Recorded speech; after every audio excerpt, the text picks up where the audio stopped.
unusual. That was me. So,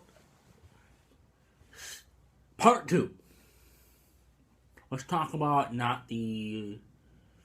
let's talk about later, like, we'll push that aside. We'll talk about the matchups later. But let's talk about the Elite 8. The Elite 8. How about let's talk about the Sweet 16 first?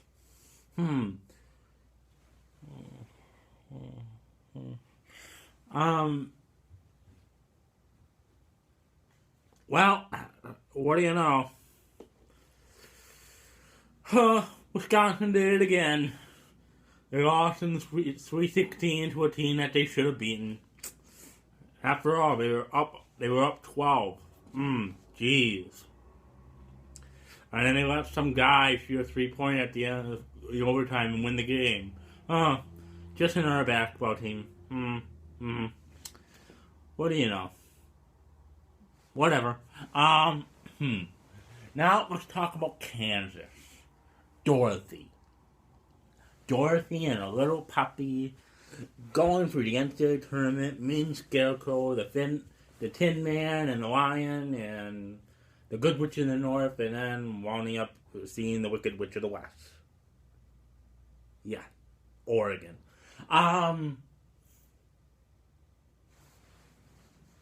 You know, how many times has Bill Self, since I think it was in 2010, had made it to the Elite Eight, but can't really quite get the job done?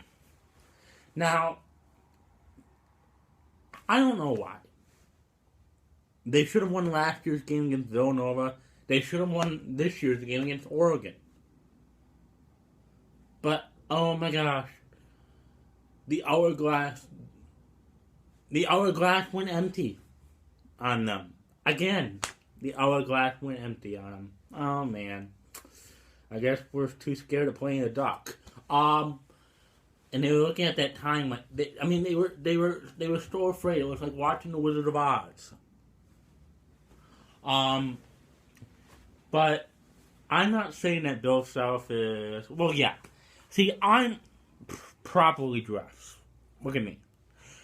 But I'm not going to say that I should be the next head coach of Kansas. After all, I love my job. Now, but I do think you really have to think, who could be better at Kansas? Bill Self or Tom Cream? No, just kidding. But they need something. I don't know. They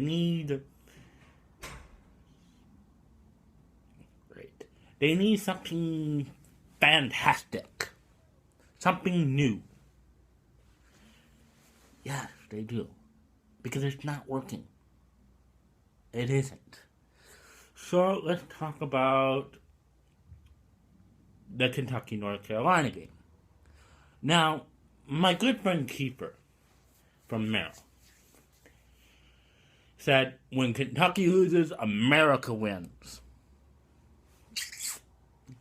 He's right. However, it's the same thing with North Carolina. When North Carolina wins, America loses. And the reason why is this. It's because, I don't know, it's just, they aren't like Dayton. They aren't like, Wichita State. They're not like Gonzaga. Okay? They're not. They're like Kentucky, Duke, Kansas, Indiana, and everybody else. Really good. And they're good every year. And they make the Final Four, well, pretty much every time like everybody else doesn't. So, I'm hoping that North Carolina loses to South Carolina. After all, South Carolina did a really good job against Florida. Did a really good job. Frank Martin. Yep. So, South Carolina. Wow. Who are they again? Let's talk about Gonzaga. Gonzaga against... Who did they play? Played West Virginia. I don't know. Anyway, but Gonzaga, whoever they beat, I kind of lost track. I was really bored. I was watching a big guy. I was watching a big guy duke it out and talk trash. That's what I saw. That's all I have.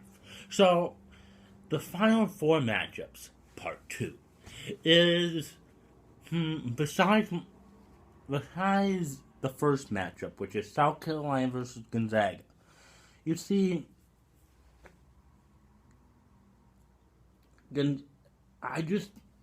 like I said in Part 1, it's an intriguing matchup. And the reason why is that, and my reason, what I said in Part 1, is so true.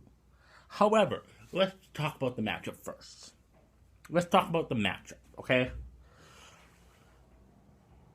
I don't know if you guys really understand that they are a good team when it comes to March. But Gonzaga, they got a big guy in the middle. And so does South Carolina. But I think Gonzaga's going to win. So I'm going to change my pick. Now, to the second game. Oregon. I changed my pick again. And maybe it'll change it like Wednesday, Thursday, Friday, Saturday. So, when it comes to Saturday, it's going to be entirely different. It's going to be South Carolina and Oregon, or Oregon and Gonzaga. Who knows? Because it's me, Smoothie Smith. I can pick anybody who I want. I'm called a bandwagon fan. I like anyone who's winning. Bye.